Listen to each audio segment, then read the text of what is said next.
बिहार और नमस्कार मेरे बिहार के सारे शिक्षक शिक्षिकाओं भाभी।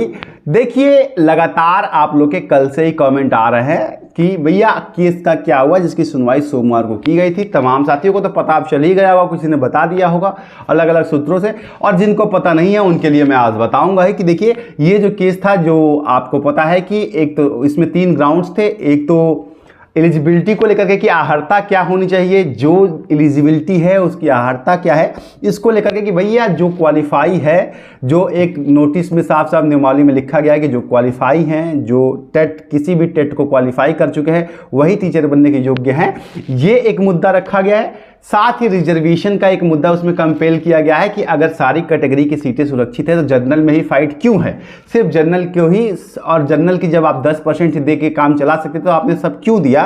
और इसकी वजह से तमाम जो है कि अगर जनरल का कट ऑफ जाएगा हाई तो फिर उसकी वजह से आपका ओबीसी का भी कट ऑफ हाई जाएगा, एससी का भी हाई जाएगा और एसटी का भी हाई जाएगा। और साथ ही जो पैरा डंपिंग हो जाती थी, जो साथी अच्छा स्कोर करते थे ओबीसी कैटेगरी में या फिर एससी कैटेगरी में या फिर एससी कैटेगरी में, किसी भी कैटेगरी में जो अच्छा करते थे, तो उनके लिए फायदा मतलब ये हो जाता था कि वो साथी जो है अपने आप जनरल में चले जाते थे। जनरल का कट ऑफ का पार कर लिए तो कट ऑफ एससी और ओबीसी और एसटी की डाउन रहती थी, और जो साथी कम नंबर भी थोड़ा रहता था तो वो भी एडजस्ट हो जाते थे और वो भी उसमें आ जाते थे, तो ज़्यादा लोग उसमें प्रेफर हो जाते थे और जनरल में कुछ लोग चले जाते थे। लेकिन अब जनरल की कट ऑफ आप इतना बढ़ा देंगे फुल ओपन के बाद, तो भाई जनरल का कट ऑफ बढ़ेगा, सबका नुकसान होगा, तो इसको लेकर के डाला गया था। और साथ ही महिलाओं, बिहार की महिलाओं के लिए एक मुद्दा डाला गया है उस केस में है कि बिहार की महिलाएं जो हैं उनके लिए कोई स्पेसिफिक रिजर्वेशन नहीं है, क्योंकि बाहर की महिलाएं, अन्य राज्यों की महिलाएं और बिहार की महिलाएं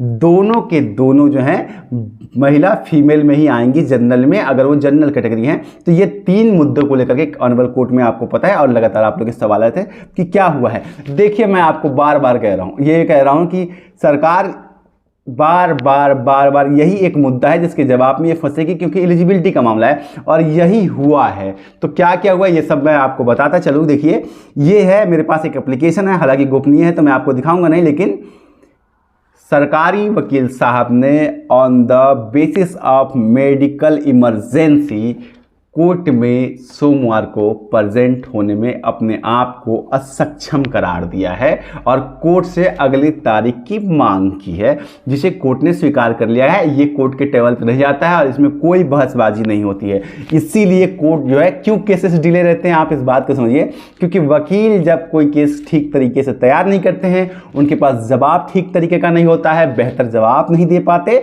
तो ऐसी स्थिति में वो मेडिकल दिखा देते हैं कि मेरी तबीयत खराब है या कोई और कारण, या हो भी सकता है, मैं माफ कीजिएगा, मैं वकील साहब, सरकारी वकील साहब के ऊपर कोई सवाल नहीं उठा रहा हूं, लेकिन जिस तरीके से ट्रेंड चल रहा है उसको लेकर के मैं ये बात कह रहा हूं कि हो भी सकता है उनको मेडिकल इमरजेंसी हो, वो गलत थोड़ी ना बताएंगे, लेकिन मेडिकल इमरजेंसी को लेकर के कोर्ट में पेश नहीं हो पाए सरकारी वकील साहब, पहली बात।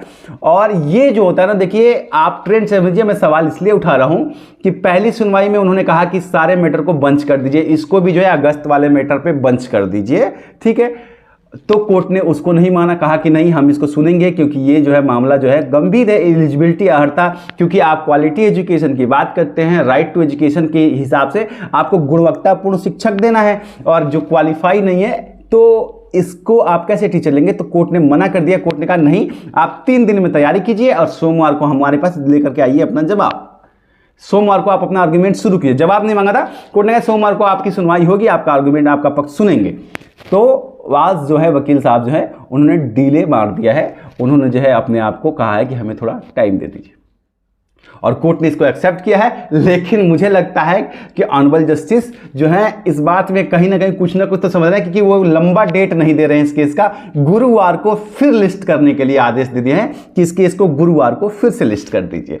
बिहार शिक्षक बहाली प्राथमिक में कंपटीशन काफ़ी ज़्यादा बढ़ गया और इस सब के लिए चक्षु प्रकाशन जो है आप लोग के लिए प्राथमिक के लिए बेस्ट बुक लेकर के आया है। चाहे वो सामान्य अध्ययन की प्रैक्टिस बुक हो, आपके लिए स्टडी गाइड हो, साथ ही आपके भाषा की किताब हो, नवीन पाठ्यक्रम के आधार पर पूरी तरह से सिलेबस को कवर करते हुए आपको 2350 से ज़्यादा बहुविकल्पीय प्रश्न मिलने वाले हैं। स्टडी गाइड में आपको पाठ्यक्रम के सिलसिलेवार सिलेबस वाइज पूरा कवर करते हुए आपको पूरा कवरेज किया गया है, और भाषा में भी आपको जो है पूरा का पूरा प्रोस्पेक्टस, न्यू जो प्रोस्पेक्टस है उसके जरिए तैयार किया गया है। तो आप सब इस किताब के जरिए प्राथमिक की अपनी तैयारी बहुत ही बेहतर तरीके से कर सकते हैं। लिंक्स आपको डिस्क्रिप्शन में मिल जाएंगे। आप सबको ऑल द बेस्ट।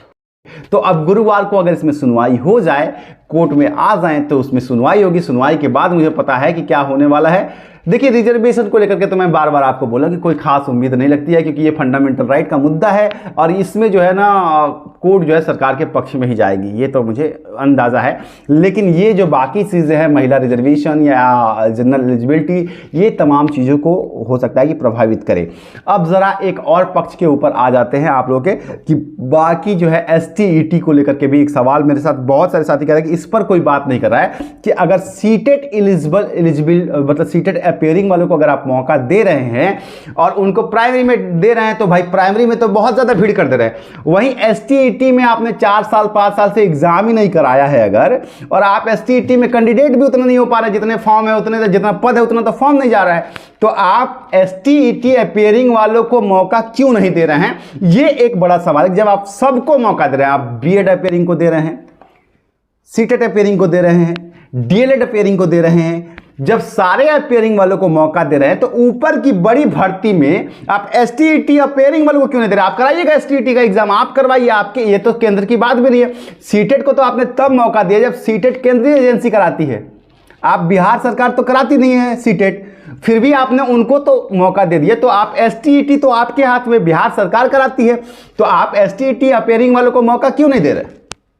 क्या ये सवाल सरकार से नहीं पूछना चाहिए? ST-ET अपेयरिंग वालों को अगर दे दिया जाए मौका, तो वो अपने वाले में अप्लाई करेंगे। अभी तो उनकी मजबूरी है कि उनको प्राथमिक में आना पड़ेगा, क्योंकि उनके पास ST-ET नहीं है, जबकि वो ST-ET की तैयारी कर चुके हैं। एग्जाम होगा, कल पास कर जाएंगे, तो वो अपने में चले जाएंगे। तो यहां प्राइमरी की सीटें तो बच जाएंगी ना, जो बाकी साथियों को मिलेंगी। नौकरी तो सबको चाहिए, और किसी को अगर ऊपर का मिलेगा तो नीचे क्यों आएगा? तो ये जो है ST-ET अपेयरिंग के लिए कोई आवाज क्यों नहीं उठा रहा है? ST-ET अपेयरिंग वालों के लिए कोई बात क्यों नहीं कर रहा है? जहां पे बच्चों का भला होने वाला है, यहां पे सबका भला होगा अगर ST-ET अपेयरिंग वालों को मौका दिया जाए, ST-ET अपेयरिंग वालों को मौका दिया जाए, और साथ ही ST-ET का एग्जाम कंडक्ट कराया जाए। अगस्त तक करवा लीजिए आप, अगस्त तक नहीं तो अभी तो आप अगस्त तक नहीं तो फिर सितंबर तक करवा लीजिए, नवंबर तक। उनका जब रिजल्ट आ जाए तब आप मेरिट बनाइए उनका। वो तो आपके हाथ में है, वो तो बिहार सरकार के हाथ में। बिहार सरकार चाहे तो वो कर सकती है। तो ये करने से एक बड़ा लाभ प्राथमिक के शिक्षकों को हो जाएगा। 9 से मतलब उनको हो जाएगा कि भाई ये सारे साथी जो है ST-ET के लिए एलिजिबल हैं, वो एग्जाम की तैयारी कर चुके हैं, लगभग हजारों छात्र ऐसे हैं, तो वो अपनी भर्ती में चले जाएंगे, उनको अच्छी नौकरी मिल जाएगी। और प्राइमरी की अगर मान लीजिए 2000 सीट भी खाली हो गई, ST-ET के साथी वहां चले गए, तो आपके लिए 2000 पद तो ज्यादा हो जाएंगे। तो अगर अपेयरिंग में सबको मौका देना है, तो ST-ET को क्यों नहीं दे रहे अपेयरिंग वालों को मौका आप? तो कहीं ना कहीं ये सवाल पे मैं आप लोगों की राय जानना चाहता हूं। इसमें अगर आप लोग जो कहेंगे, फिर उसके हिसाब से मूवमेंट बनाया जाएगा, चाहे वो सरकार पे दबाव बनाने वाली बात हो, चाहे वो कोर्ट की दबाव बनाने की। तो उसके बाद पहले मैं आप लोगों का, आप ही लोगों के समर्थन से चलता हूं, और आप लोगों की राय जो है बड़ी मायने रखती है। तो आप लोग अपनी बात रखिएगा कि क्या करना है इसमें। उसके बाद जो है हम इस पहलू पे बात करेंगे। फिलहाल जो है कोर्ट का जो मुद्दा है वो गुरुवार तक के लिए टाल दिया गया है। डिले टैक्टिस इसको कहते हैं कोर्ट के अंदर, जो जब तैयारी कई बार डिले टैक्टिस लग जाती है और इसीलिए एक पेंडेंसी बढ़ती है कोर्ट की। तो फिलहाल डिले लग चुका है इसमें। अब गुरुवार को सुनवाई होती है या कोई और रीजन लगता है या कुछ और दिक्कत होती है, ये देखना बड़ा इंटरेस्टिंग होगा। गुरुवार को इसके बारे में सारी जानकारी फिर से मिलेगा। तब तक के लिए आप सबका धन्यवाद, नमस्कार।